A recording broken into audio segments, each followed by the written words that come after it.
मेरे प्यारे बच्चे, आज संदेश तेरे सामने जो उतारा जा रहा है वह कोई भी साधारण संदेश नहीं है। यह वही गुप्त संदेश है जो सिर्फ बाबा जी ने आपके लिए ही भेजा है, जिसे वह अपनी किस्मत बदलने के लायक मानते हैं। उस तक ही ये संदेश पहुंचाया जा रहा है, क्योंकि आज का दिन बहुत ही शुभ है और वह शुभ दिन उसकी किस्मत बदल के रख देगा जो साईं बाबा जी को सच्चे दिल से प्रणाम करेगा और उनका नाम लेगा। यह आग तेरे ऊपर कोई रूहानी शक्ति है जिसने तुम्हारा काम नहीं होने देना, लेकिन साईं बाबा जी आज खुद तुम्हारे लिए अपना संदेश लेके आए हैं। साईं बाबा जी ने तेरे ऊपर एक ऐसे अदृश्य आशीर्वाद रखा है। अगर तू अभी इस दिल से ओम साईं राम बाबा जी धीरे से बोल देना, जिस धन की तरक्की के लिए तुम इधर उधर भटक रहे हो वह धन तुम्हें बहुत ही जल्दी प्राप्त हो जाएगा। तेरा भाग्य में घुसने वाली यह बाबा जी का बहुत ही बड़ा एक आशीर्वाद है। इससे तुम्हारी किस्मत चमक जाएगी। महाराष्ट्र के छोटे से गांव शिरडी में एक समय एक ऐसे संत रहते थे जिसके पास ना कोई राजमहल था, ना कोई धन दौलत थी और ना ही किसी प्रकार का कोई दिखावा था। फिर भी दूर दूर से लोग उनके दर्शन करने आते थे। वह साईं बाबा और शिरडी, उनके मुख से निकले दो शब्द श्रद्धा और सबूरी आज भी करोड़ों लोगों के लिए जीवन का मार्गदर्शन माने जाते हैं। यह कहानी एक ऐसे किसान की है जो कठिन परिस्थितियों में भी साईं बाबा जी की सीख से जीवन बदलने की प्रेरणा पाता है। यह कथा भक्तों के बीच प्रचलित एक प्रेरणादायक लोक कथा के रूप में सुनाई जाती है।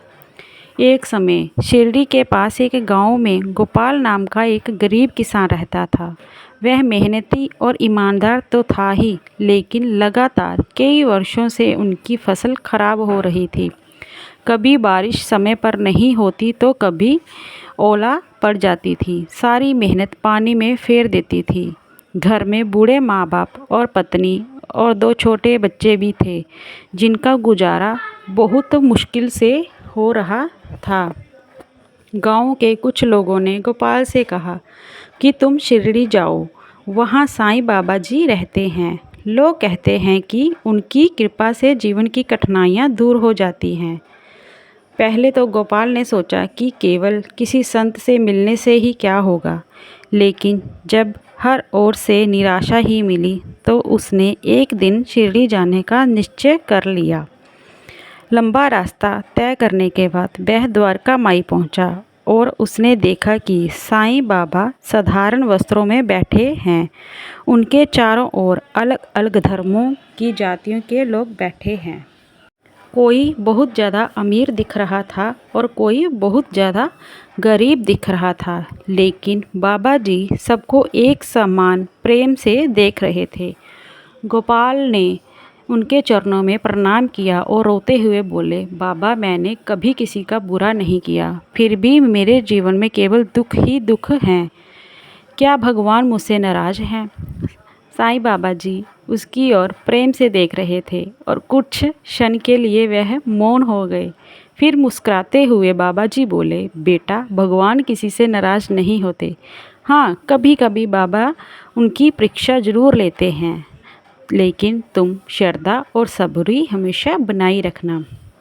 गोपाल ने यह पूछा, लेकिन बाबा जी ने मेरे घर में खाने तक के लाले पड़े हैं और मैं धैर्य कैसे रखूं? बाबा ने पास रखी धूनी की ऊधी उसे दी और कहा, इस ऊधी को श्रद्धा से अपने घर ले जाओ और याद रखना, इस ऊधी से बड़ा चमत्कार तुम्हारा विश्वास और तुम्हारे कर्म हैं। मेहनत करना मत छोड़ना और किसी ज़रूरतमंद की मदद करने का अवसर मिले तो कभी भी पीछे नहीं हटना। गोपाल की यह बात हृदय से बसा ली। वह घर लौट रहा था। कुछ दिन बाद उसके खेत में काम करते समय उसने देखा कि बूढ़े यात्री प्यास से भूख से परेशान बैठा हुआ था। घर में अनाज बहुत कम था। फिर भी उसने अपनी पत्नी से कहा, जो कुछ भी थोड़ा सा भोजन बना है वह थोड़ा थोड़ा हम दोनों को परोस दो। पहले तो उसकी पत्नी थोड़ी सी हिचकिचाई, लेकिन फिर उसने बाबा जी की सीख जो दी गई थी वह याद करने लगी। दोनों ने प्रेम से उस यात्री को भोजन करवाया। जाते समय उस वृद्ध ने आशीर्वाद दिया और कहा, ईश्वर तुम्हारे घर में कभी भी धन की और धान की कमी नहीं होने देगा। कुछ ही दिनों में मौसम ने करवट बदली। समय पर वर्षा हुई। गोपाल ने पहले से अधिक मेहनत की। इस बार उसकी फसल बहुत ही अच्छी हुई। गांव के लोग भी हैरान रह गए कि गोपाल की फसल इस बार इतनी अच्छी कैसी हो गई।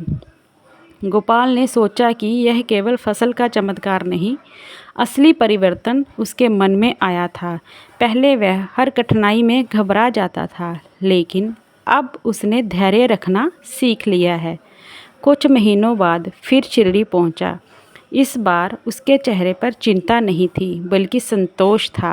उसने बाबा जी के चरणों में प्रणाम किया और कहा, बाबा आपकी कृपा से फसल बहुत ही अच्छी हुई है।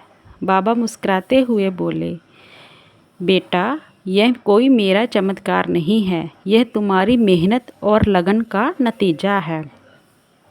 तुमने अपनी धैर्य फल से ही सारा कुछ हासिल किया है। भगवान उसी की सहायता करते हैं जो अपनी सहायता खुद करते हैं। वहाँ बैठे लोगों ने यह बात सुनी और उसके मन में भी कई आशा जागी। गोपाल ने पूछा, बाबा, क्या हर व्यक्ति के जीवन में कठिनाई समय आता है? बाबा जी बोले, हाँ, हर किसी के ज़िंदगी में बुरा वक्त भी आता है और कठिनाई भी झेलने पड़ती है, लेकिन जो इसको बहुत धैर्य से और आराम से करता है वह इस बुरे वक्त को पार कर लेता है। हमें विश्वास करना और मजबूत जो व्यक्ति श्रद्धा और सब्र से आगे बढ़ता है वह अपनी मंजिल तक पहुंच ही जाता है। उसी दिन के बाद गोपाल ने केवल अपने परिवार का ही नहीं बल्कि गांव के लोगों का भी ध्यान रखना शुरू कर दिया। जब भी किसी घर में अनाज नहीं होता था तो वह उसकी सहायता करने लग जाता था, लेकिन गोपाल हमेशा कहता कि मैंने कुछ नहीं किया, यह मेरे बाबा जी का ही किया हुआ है। धीरे धीरे गांव में भी बदलने लगा और लोग एक दूसरे की मदद करने लगे। झगड़े कम होने लगे, आपसी प्रेम बढ़ने लगा। कई वर्षों के बाद जब गोपाल वृद्ध हुआ तब भी वह अपने बच्चों और पोते पोतियों को यही शिक्षा देता था, धन आए या ना आए, सुख मिले या ना मिले, कभी ईश्वर पर विश्वास मत छोड़ना, मेहनत करते रहना, दूसरों की सहायता करना और धैर्य रखना, यही साईं बाबा जी की सबसे बड़ी शिक्षा है। इस कहानी से हमें केवल चमत्कारों और विश्वास करना ही नहीं बल्कि यह समझना है कि चमत्कार मनुष्य के भीतर होने वाला परिवर्तन जब मन में विश्वास होता है तभी पूरा होता है। अगर हमारे मन में विश्वास नहीं होगा हम कभी भी किसी भी काम की तरफ नहीं बढ़ सकते। हमें अपने जीवन पर पूरा विश्वास रखना चाहिए और अपनी मेहनत पे ही कर्म करना चाहिए। अगर हम मेहनत करेंगे तो उस मेहनत का फल हमें कभी ना कभी किसी रूप में ज़रूर मिलेगा। साईं बाबा जी हर उस व्यक्ति की मदद करते हैं जो अपनी मदद खुद करता है। अगर हम सोचेंगे कि सब कुछ हमें थाली में परोसा हुआ मिल जाए तो यह कभी नहीं होगा। इसके लिए आपको घर से बाहर निकलना ही पड़ेगा। साईं बाबा जी हमेशा अपने भक्तों के साथ रहते हैं। ओम साईं राम जी।